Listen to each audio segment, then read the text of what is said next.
And I think at the end of the day, personal branding is really, I like to describe it as a Venn diagram. And it's a Venn diagram of what you want and what your people want. And both of those things have to be considered. Otherwise, it's really easy to create a personal brand that actually does not feel authentic or personal or like an extension of you. And then it's not going to feel good. It is going to feel uncomfortable because it's not personal. Hi, friend. Welcome to Gather and Growth, a show created for passionate, growth-focused rural women like you. From mindset work and building strong habits to exploring the unique joys and challenges of living rural, this is a show to leave you feeling joyful, inspired, and a little less alone. Together, we're on a journey of reaching for the most confident, healthy, and authentic version of ourselves, and I'm forever grateful to have you by my side. Whether you're currently running on a back road, shuffling kids to town, hopping along for a tractor ride, or 3 loads deep into folding laundry, grab yourself a nice coffee and let's dive in. All right, friends, welcome back to Gather and Growth. I am very much looking forward to our conversation today. Today, I'm sitting down with Maddie Peschong. And Maddie, welcome. I'm going to let you introduce yourself. If someone is just now getting to know you, tell us a little bit about who you are, where you live, and how you got to today. Yeah, thank you so much for having me, Emily. So my name is Maddie. I'm a brand photographer and coach, and I'm based in Sioux Falls, South Dakota.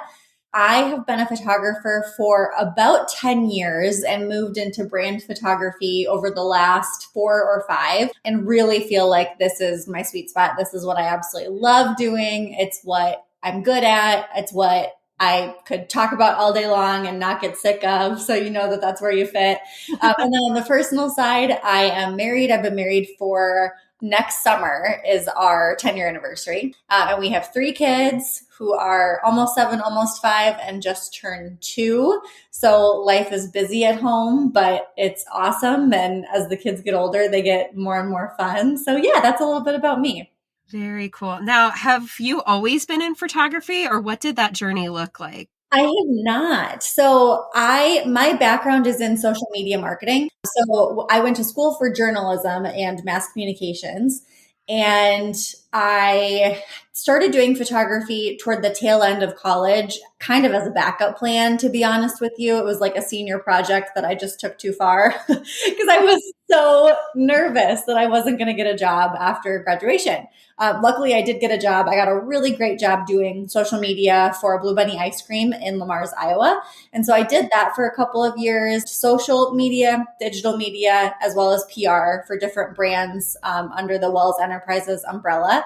And I absolutely loved it. I learned so much. I was given far more responsibility than I should have been given as a 22-year-old, but I loved it. And then after a couple of years there, my husband and I kind of decided, okay, we want to have a family sooner than later. Let's go back to South Dakota and see what we can find there. So then I got a job at an agency. So I went from corporate to agency and worked there for about 3 years on the account team. So still in social and digital, but more again on the account side. So I was managing relationships and expectations and budgets and all of those things. And that was when my business really started to take off. So I was doing photography all through that time, but kind of bouncing around seniors, weddings, engagements, children, and got to the point where I knew that I either needed to double down in my career and kind of climb that ladder. And I really loved my career, but I just had this feeling that I couldn't leave the business, like it could be really, really good. Let's kind of pursue it and see what happens there. And so that's what I did. And when I left my job, I was shooting weddings and absolutely knew that that was not the end game for me. It was, higher budgets to the point where I was able to pay myself an actual salary, but I knew that that wasn't where I was going to be for the rest of my life because the hours are terrible for having a family. And so after about 6 months or so of kind of being on my own, I started to get into brand photography, starting with product photography and then actually photos of myself. I would take photos of myself or I would hand my husband the camera and be like, this is what I need.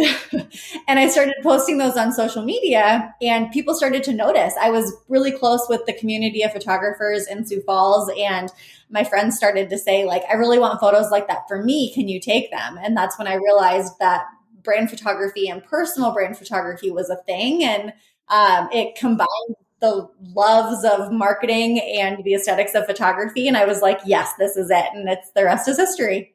Very cool. So when you say, just for clarity's sake, when you say brand photography or personal brand photography, what does that even mean? Like, what does that look like? I feel like you are really on the forefront of driving this very niche side of photography forward. So if someone's hearing that for the first time, what does that even look like? Yeah. So the cool thing about brand photography is that it takes on so many different it can take on so many different things depending on what it is you're talking about. What I really love is personal brand photography. So oftentimes I am working with other, usually women who are solopreneurs. Maybe it's a photographer or a podcaster or graphic designer, whatever that might be. And I'm working with them to create marketing images that they can use in their business. And oftentimes that's photos they can use on social media, on their website, in their PDFs, whatever it might be. So that's what I really love to do because I love working one-on-one with other women. But that's not all brand photography is. When I first got started with brand photography, I worked with a children's pajama company out of LA doing their product photography.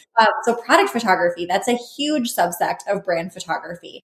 Commercial photography and headshots. I do quite a few. I don't talk about it a ton because it's not very sexy, but it pays the bills and I do it. And that's headshot photography. I do a lot of that throughout the year. And even I think real estate photography could be considered brand photography, commercial photography. And then more again on that commercial side, taking photos for businesses for their marketing. So I worked just recently with a dental practice and we weren't as focused on the dentist himself, although that was in there. We were more focused on like the experience of people coming into the office. And then I worked with like a chiropractor a couple of weeks ago. That was a little bit more on the personal brand side. So it is interesting because I think certainly in the photography community and probably in others as well, people get a little nervous when you start talking about like niching down, but I feel like I still have a ton of variety in what I'm shooting. Yeah, I have so many follow-ups to that. Okay, so first of all, it was a pretty big shift. And I remember watching your journey, just even on Instagram, of like letting go of weddings, which like you said, is like a pretty high ticket offer. It's pretty secure. You know, people are always going to get married. And you recognize this is not for me. This is not even necessarily what I'm creatively pulled to, into this thing that is very much like a new market that a lot of people don't even necessarily understand the need for that for. What mindset shifts or challenges did you work through in letting go of something you knew was pretty secure, even in the entrepreneurship world, into kind of this new realm? Yeah, I remember when I still had my full-time job, I was maybe even still at Wells and tossing around the idea of quitting my job and going full-time. It wasn't anywhere near to something that I could do yet, but the idea always kind of got me excited. I always liked the idea of being my own boss. And I think that this was actually before I started doing wedding photography, because at the time I didn't want to do weddings. And I remember my husband saying something along the lines of like, and he wasn't being like a downer. He was just being practical. He was like, there's no way you can do full-time photography if you're not doing weddings. He's like, that's just, the math does not add up. That's not going to work. And I think that that's a very common thought in the photography world. And so I just kind of had that in the back of my head. And yet at the same time realized that there's no way that I will be able to do weddings for the rest of my life, let alone the next couple of years. Like, it wasn't so bad when my kids were babies because it was kind of like my little vacation. Like, I would leave on Saturday and be like, okay, have fun, Dad. Like, see you later. Mm-hmm. I can't imagine that now. Like, with my kids, the ages that they are, we have so much fun and they remember things and I want to be there for it. And so I knew that it just wasn't going to last. And that was tough because for a while it was like, okay, I know that this isn't my end game. And at the same time, I don't have another option, or it didn't feel like I had another option. So I think that it started with just getting really curious of like, okay, well, what could this look like? There are other full-time photographers who don't shoot weddings and they make it work. So I think I had to get comfortable really quickly with pricing myself in a way that I was able to make what I always called like wedding money without shooting weddings. And if you're doing that, if you're charging 4 figures for a brand session, then you better be bringing a lot of value. And so then focusing on that, like what value can I bring? Where can I really like over deliver, and being as confident in that as possible, while also understanding that there's going to be days where you're just like, am I dumb? Is this what I should? Does this even make sense? Yeah. Okay. So when you talk about like providing that value and that experience, what is the value that having brand photography or having that kind of session, what does that offer people, especially solopreneurs or people in small businesses? How does that really help them move their business forward? Yeah. Well, there's the practical side, right? Like it's extremely nice to have a library of images when you're talking about social media content or website design or any marketing materials. Like it is very handy to have a library of on-brand images that were created just for you that you can pull from at any given time. Like that is really, really beneficial because people are visual. And we know that when it comes to your marketing, having a visual element and also working in yourself so people know like who it is that they're working with, like there's a benefit to that. They start to make that connection with the person. So I think that like that is on its surface, that's the benefit. What I have realized over the years is that brand photography is really transformational, because when people come to me and they want to book a session, they're saying like, I'm in this. Like I am committing to my brand. I'm committing this amount of money. I trust you. I trust myself that I'm going to be able to make this work, like that this investment is going to pay off. And oftentimes, like sometimes I'll work with clients who are a little bit farther down the path, but oftentimes I'm working with people who like, this is one of their first large business investments. And so this is like their first moment of really showing up for themselves and being like, we're doing it. Like I get chills just thinking about it, you know? And you can see that transformation happening during the photo shoot. Like my favorite thing to do is to show them the back of the camera after the first couple of shots, because the reaction is always this like, oh my gosh, like I look so grown up. I look like an adult. I can't believe that's me. I look so professional. Like it is literally transformation happening before my eyes. And it's really cool that I think oftentimes, you know, we're constantly thinking about the next thing, and we think we'll never be professional enough or perfect enough to have this like amazing business or brand or whatever. And I think what brand photography does is it shows you not only your potential, but also that you're probably a lot closer to that potential than you think you are. And that's really impactful. And I think what's so cool about this is not only are you doing photography full time and very much this like niche thing that lights you up, is it's slowly positioned you as like a personal branding expert and now a coach that you're helping walk other people through building their personal brand. What does that process look like? Terrifying. That was not something that I expected to happen. I hosted an in-person event, and it was about, you know, personal branding and really more focused on social media, like kind of surface level personal branding. And we had like a happy hour to close out the event. There were like me and I think 10 other women. And they all were like, when are you going to do a group program? When are you going to do a mastermind? And I was like, oh gosh, that was not really on my radar. It was really scary. You know, I think on the photography side, I'm 10 years in. So I'm kind of removed from the imposter syndrome that I used to have. I still experience it sometimes, but I feel really good about where I'm at in business and how hard I've worked and the luck that I've had and all those things. But on the coaching side, my business is basically a baby, maybe a toddler. And it gives me a lot more empathy for my clients who are battling those imposter syndrome type things. Cause I'm like, oh yeah, I'm right there in it with you. Like It's really tricky to show up as that expert and to say like, no, I do know what I'm doing. Like I know what I'm talking about. And I do deserve to ask you to pay me that amount of money or whatever it might be. And that can be really challenging. Yeah. So what do our listeners need to know about personal branding? Like, what does that even entail? Who is that for? Is it for exclusively entrepreneurs? Is it for content creators? Like, what even, aside from photography, what do we need to know about personal branding? Yeah, I love this question because I think that we way overcomplicate personal branding. I think that a lot of the time when people think personal branding, they either think like a logo, a podcast, an aesthetic, and those are all wonderful things, but they're not what make up personal branding. Or on the flip side of that, people think, well, I only need a personal brand if I'm like an influencer, or maybe if I have an online business or whatever.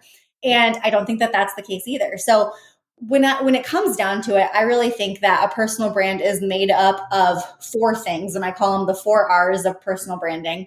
And that's your reputation, the rapport that you have with your people, that kind of initial connection, and then the relationships that you have with your people. I say people, but like a deeper level of people, not just people on the internet who are following you, but the people who you're really working with, your clients, your customers.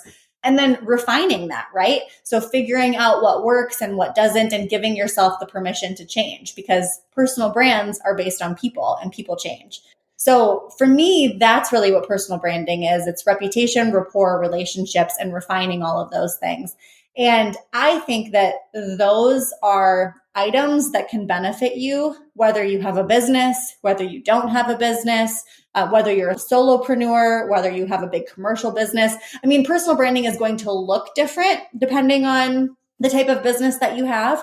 But really, it's just bringing humanity into your brand and into your business. And I think even the most commercial businesses can benefit from that. And honestly, they do benefit from it. We see it all the time in advertising with like Amazon using Scarlett Johansson to talk about the Amazon Alexa. And now the thing in my office is probably going to go off. It's going to start talking to you.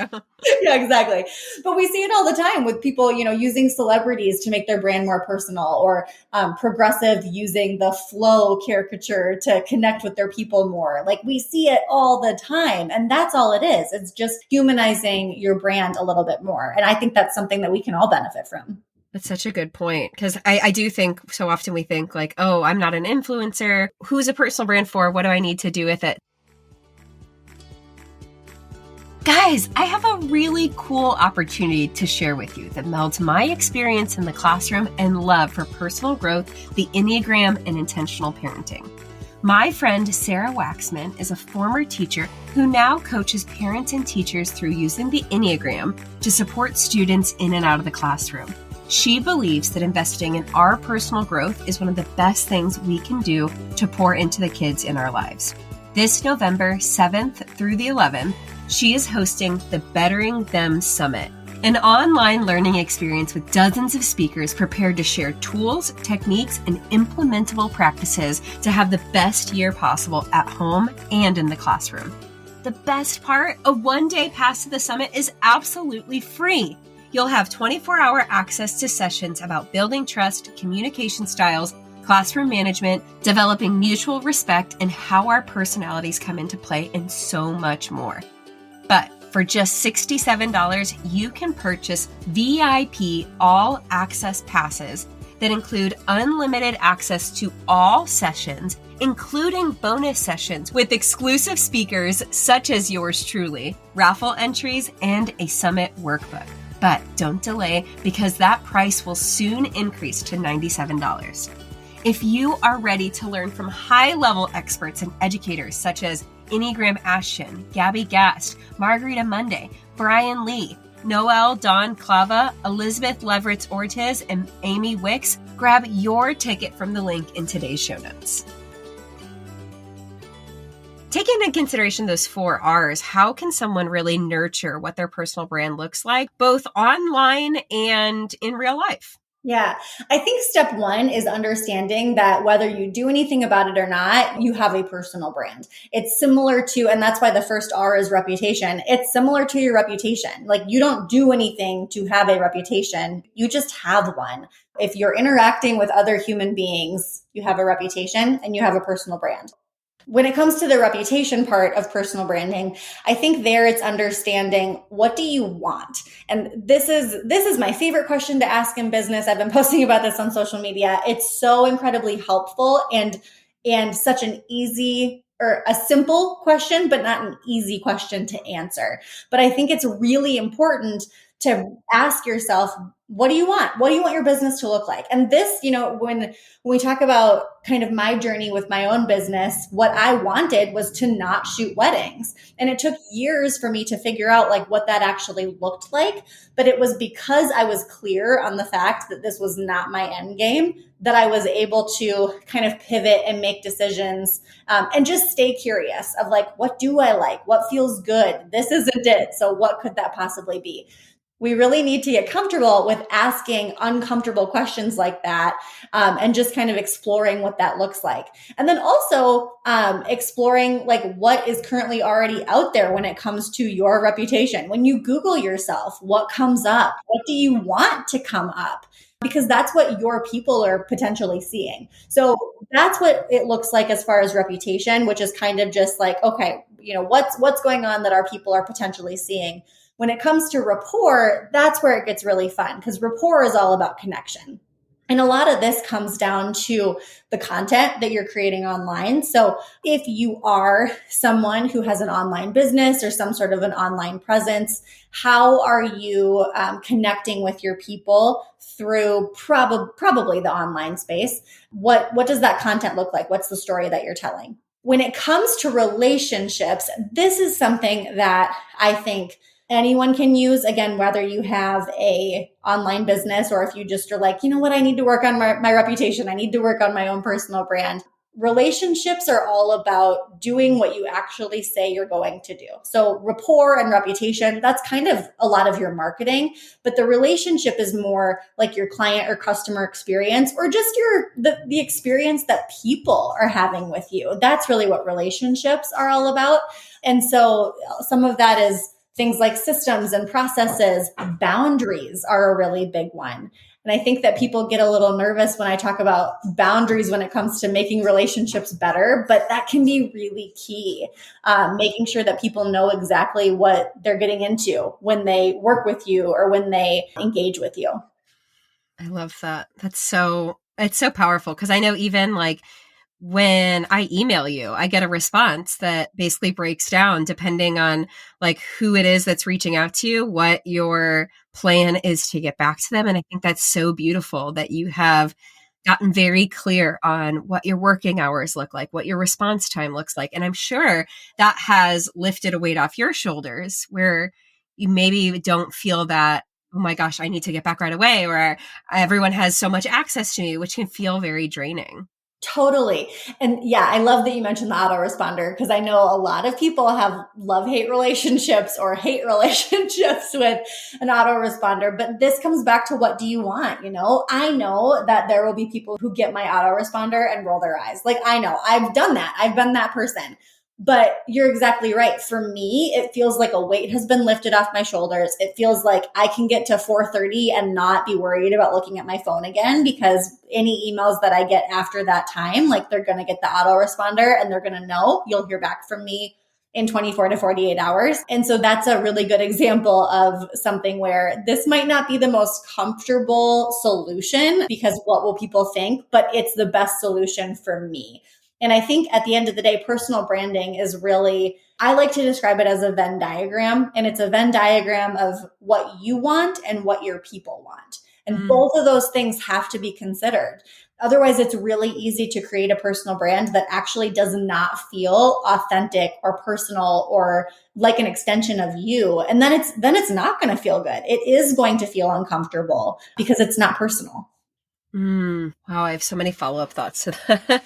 Because what's the intersection between like, I'm going to live for me and be authentic to me, and I don't care what anyone else thinks, but also when you have a public-facing presence, taking into consideration what your community wants and what your customers need, and like how that presents to your clients. Yeah, I think it's understanding that, and I hear about this a lot. I think another thing that people think about when they think personal branding, and I've had people say this to me, I can't have a personal brand because I value my privacy. And I want to sit down with them and have a very long conversation because they are not synonymous. Having a personal brand and having no personal life where there is privacy, those two things are not the same. It just depends on what's important to you. It depends on what kind of a personal brand you want to have. And so to answer your question, I think it's understanding that like there will be things that are important to you and there will be things that are important to you that make sense to share and bring along as part of your brand and things that don't. For a lot of people, that's things like politics. Like maybe politics are super important to them, but they just simply don't share those as part of their brand or as part of their online presence. Great. I think that that's fantastic. There's nothing wrong with having pieces of your life that are more private. Kids are a big one here. A lot of people don't want to share their kids or their kids' faces. They'll, allude to the fact that they have a family, but that's where it ends. That's totally fine. It doesn't mean that you can't have a personal brand. Sometimes having a personal brand is just something like showing the behind the scenes of your workday or the fact that you grabbed a salad from your favorite lunch spot. Like it doesn't have to be super complicated. And I think the thing that comes up in so many conversations on the show is getting clear on what you actually want. What does success look like to you? Not for her or that business or that person, but what do you actually want? And then living fully as that. Yeah, absolutely. And that is 100% what it comes down to. And that is why I think personal branding is so fascinating because it looks so different for every individual person. And that's actually a very good thing. It means that you have a really authentic personal brand. I say this all the time, but my personal brand is, me sitting here talking to you in no makeup and leggings and letting my electrician in. And, it's just the chaos of the everyday.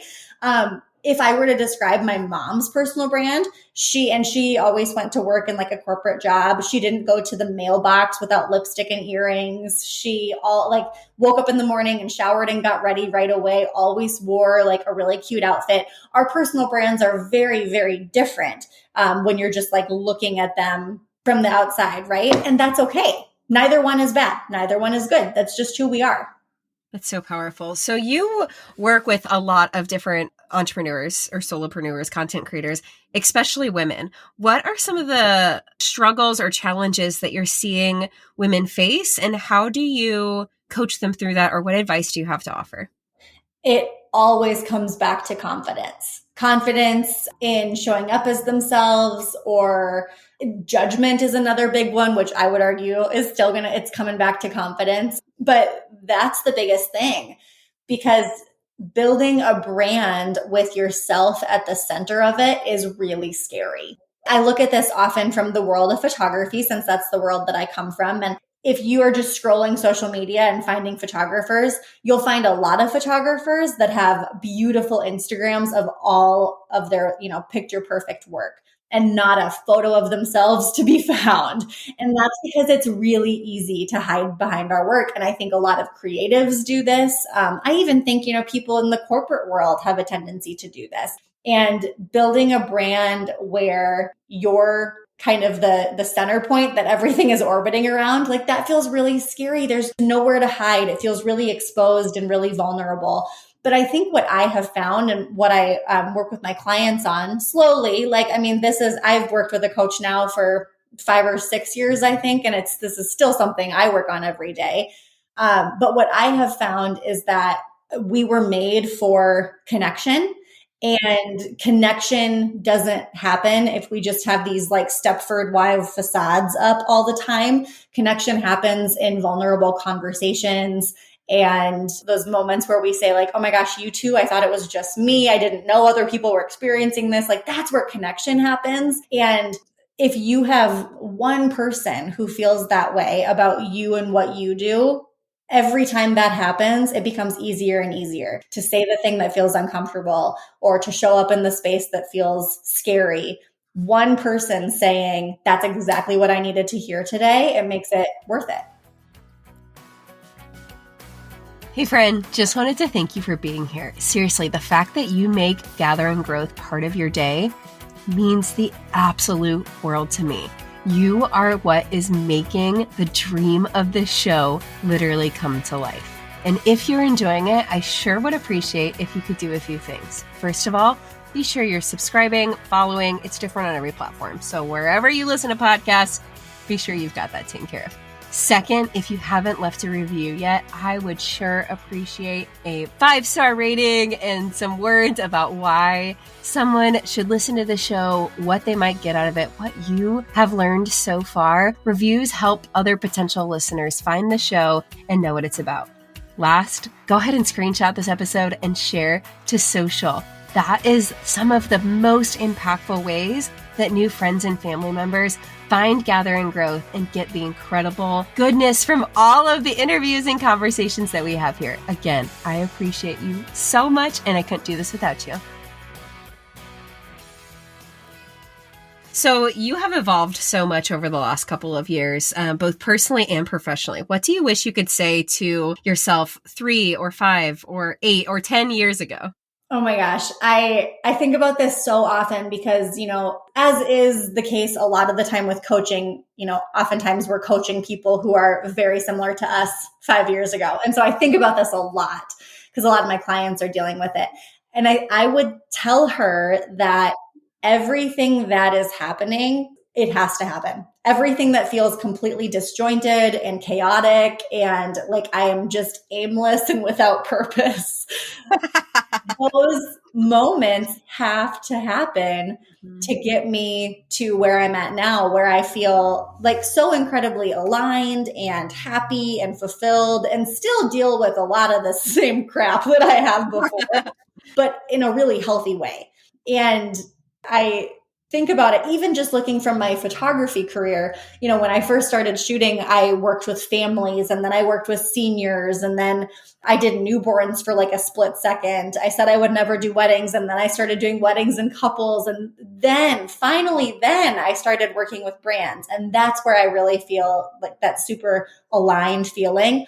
But it took me 10 years to get to that place. Mm-hmm. And it would be really easy in the moment. It is really easy in the moment to say like, this just feels hard and chaotic.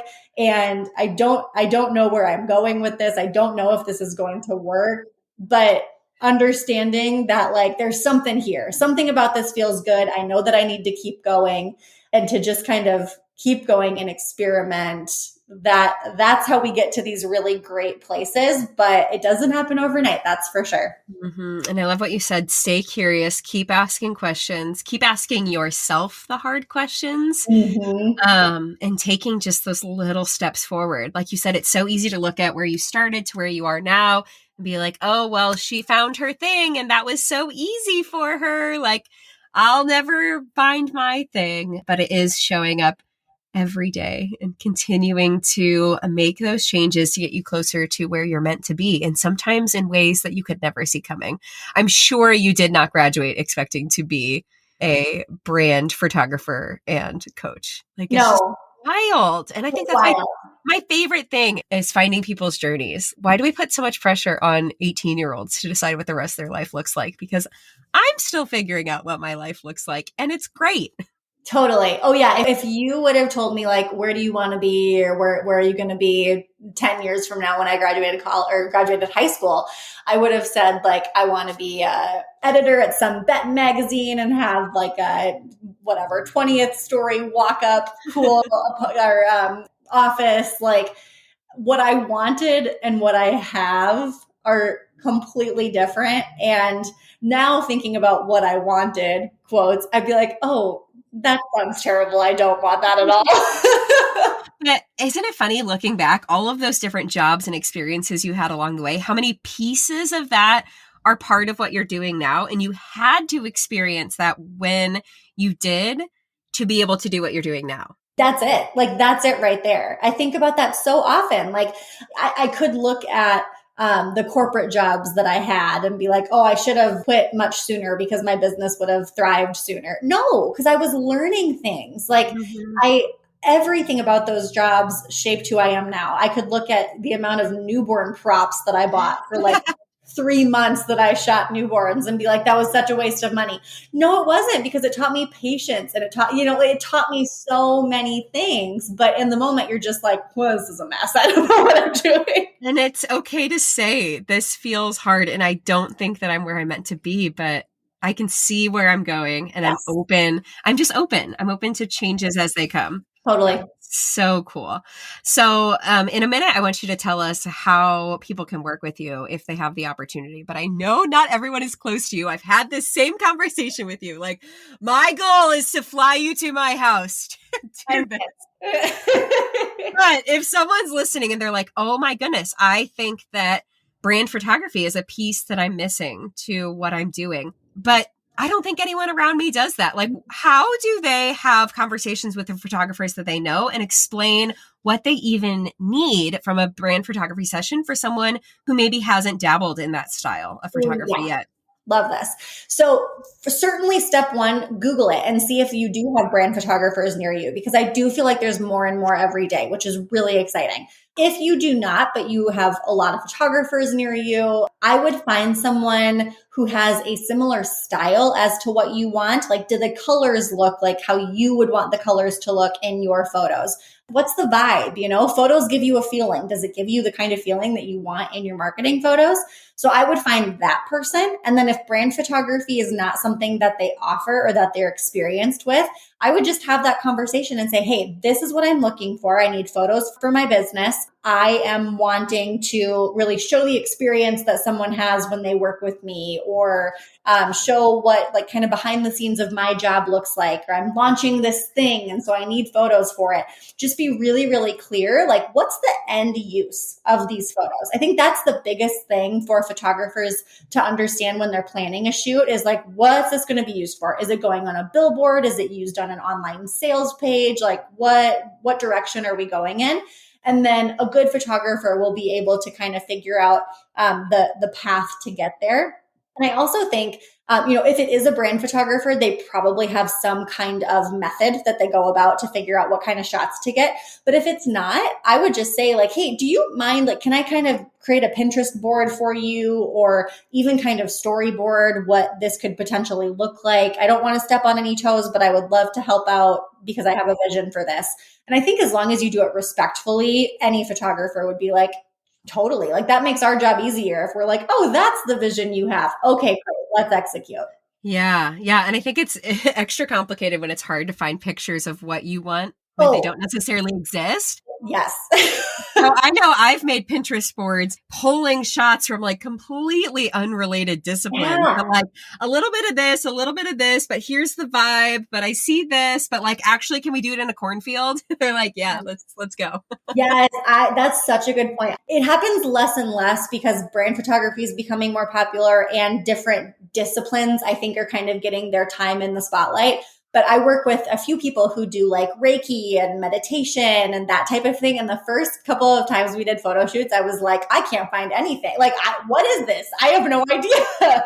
So yes, that's a really good point. One of the things that I like to do when I'm planning a session is really to ask certain questions that give me a good idea of the words that are important to these people.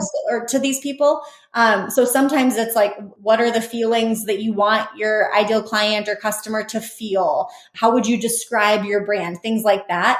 And figure out a way to show that visually. So like I worked with a commercial banker a year ago, and some of her words were like visionary and accelerating, and, those types of like big words.